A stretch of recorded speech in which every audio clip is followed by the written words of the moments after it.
Hello guys, what's up? So I'm back again for another tutorial video.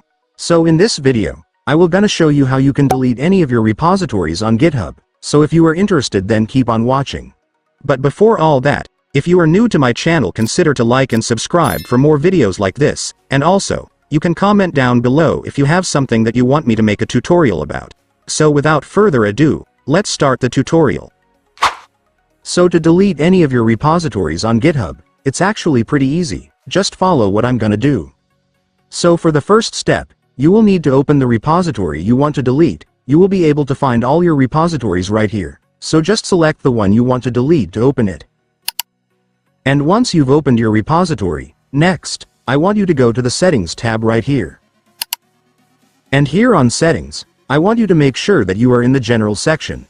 And once you're sure that you are in the General section, just scroll down to the bottom and then you will now be able to see the Delete Repository option right here. Just go and click it.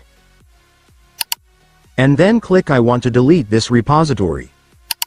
And after that, GitHub will show you a warning before you can delete your repository, since deleting a repository is a very critical action. So make sure you have backed up all important files, saved any essential documentation, and reviewed any open issues or pull requests. Remember, this action is irreversible, so once deleted, the repository cannot be recovered.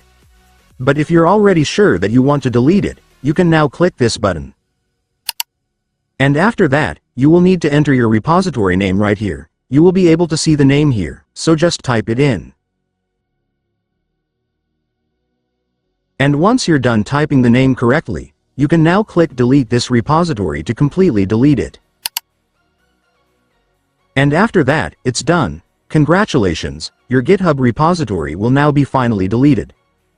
And so that's just how you do it, guys. Now that you've watched this video, you can now do it yourself. So that concludes our tutorial video for today. I hope it helped you. Thanks for watching. Goodbye.